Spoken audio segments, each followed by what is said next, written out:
A woman stands barefoot in the sand. Behind her, two oceans. In front of her, the markers for a piece of land that has just been given to her. She pulls one of the stakes out of the ground, sets it down again a few meters further out, enlarging the plot without asking. Someone is watching her and is too polite to say anything. The woman is Princess Margaret. The island is called Mustique, and this is the only place in the world that will ever truly belong to her. Princess Margaret is born in 1930 into a world made of palaces. She is the younger sister of the woman who will become queen in 1952. She lives in apartments that belong to the crown. She wears jewels that belong to the crown. Her address at Kensington Palace, apartment 1A, is what the British call a grace and favour residence. That means she lives there because the crown allows it. She cannot sell the apartment, cannot leave it to anyone, cannot make significant alterations without permission. What looks like wealth is, in truth, a very long list of borrowed things. There is one single point on the map of the world that is registered as Margaret's property. 10 acres of land at the southern tip of a Caribbean island. Mustique is part of the Grenadines, south of St. Vincent. In 1958, a Scottish aristocrat named Colin Tennant buys the island from the Hazel family. The price? £45,000. At this point, Mustique is undeveloped land, just under 3 square miles of scrub, wild cattle, and the ruins of an 18th century plantation. No electricity, no water supply, no roads. Tennant is said to have bought the island without ever having set foot on it. In May 1960, Princess Margaret marries the photographer Anthony Armstrong Jones at Westminster Abbey. It is the first royal wedding ever broadcast on television. Around 300 million people around the world watch it.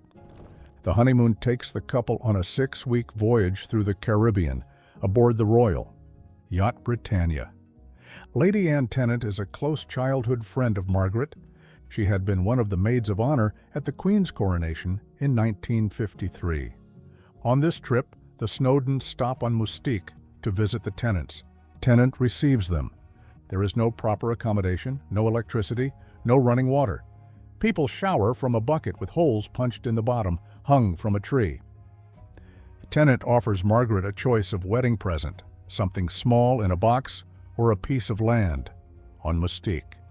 Margaret chooses the land, 10 acres at the southernmost point, with a view of both the Atlantic and the Caribbean. The bay below is called Gelliso. Armstrong Jones is on Mustique only this once on the honeymoon. He never comes back. 8 years pass before anything is built on the land. The Mustique Company is not founded until 1968. The airstrip opens in 1969. In 1968, Margaret picks up the phone and calls Tennant. She asks whether his offer still stands and whether a house could come with it. Tennant says yes to both. He covers the construction costs. Margaret does not have the money. A princess without capital, an aristocrat with an island project that depends on her presence.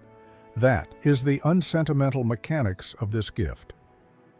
As her architect, Margaret chooses Oliver Messel. Messel is a stage designer, one of the most distinguished in Britain.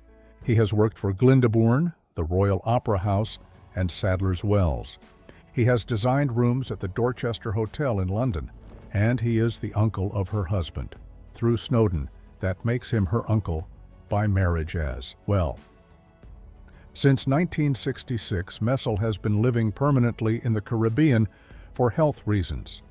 There he has begun designing houses that will eventually make him better known than his theater work did.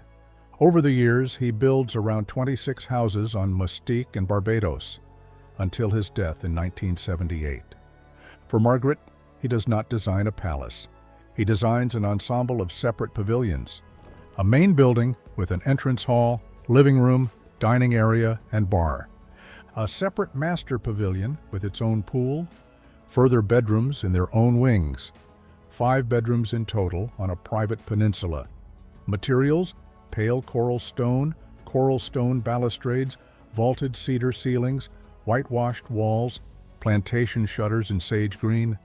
This color, later known as messel green or mustique green, becomes the visual code of the entire island. Large glass doors open the interiors onto the terraces. The dining pavilion beside the pool is open on all four sides, so the trade winds can pass through. Old cedar trees are kept in place. They shield the property from the rest of the island. Margaret insists that the building is not to be called a villa. It is called the house.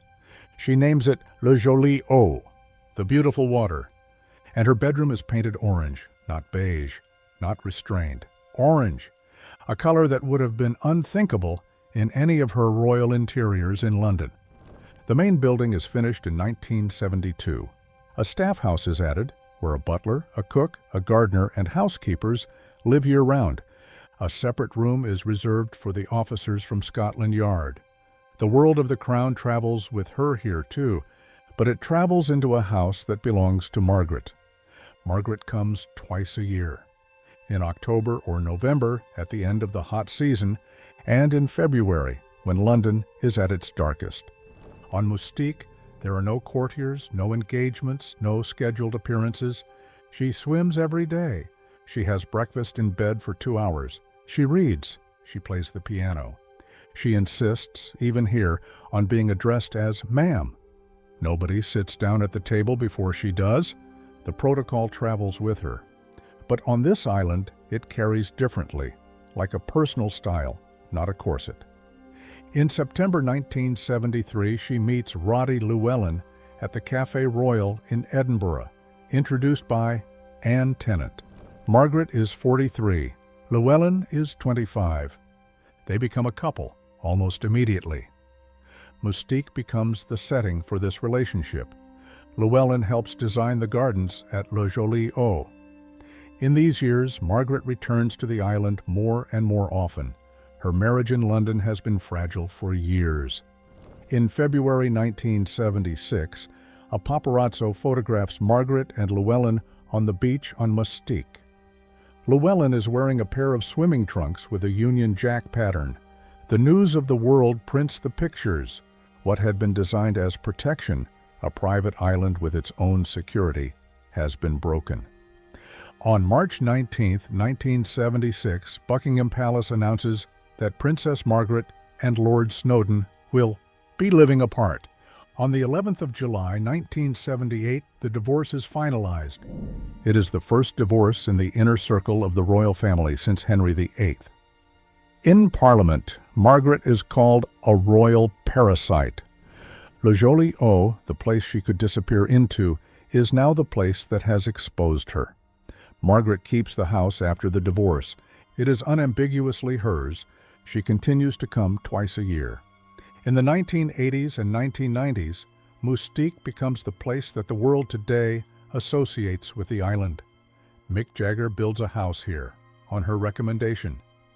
David Bowie buys a villa called Britannia Bay. Brian Ferry, Tommy Hilfiger, more aristocrats and musicians follow. Margaret remains a central figure in this world. In 1996, she gives Le Jolie Eau to her son David Armstrong Jones, Viscount Linley, on his wedding. The transfer is made early, also to avoid later inheritance tax.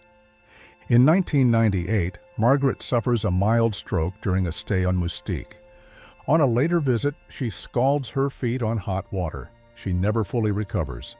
In February 2002, Princess Margaret dies in London at the age of 71. In the same year, Le Jolie Eau is sold. The buyer is an American businessman. The price is around $2.9 million. The new owners renovate the house, keeping Messel's language intact. The sage green shutters are still there. The coral stone balustrades are still there. The orange bedroom is no longer orange. In her last years, Princess Margaret is said to have called Le Jolie Eau the only square inch in the world I own. Whether the sentence fell exactly that way cannot be proven, but it touches a real situation. A woman who lived inside one of the most visible families in the world had, in the end, a single. entry in a single land registry, a peninsula in the Grenadines, a house in which the walls obeyed a stage designer's language and the bedroom obeyed her own, a place that was hers, at the end of a small island between two oceans.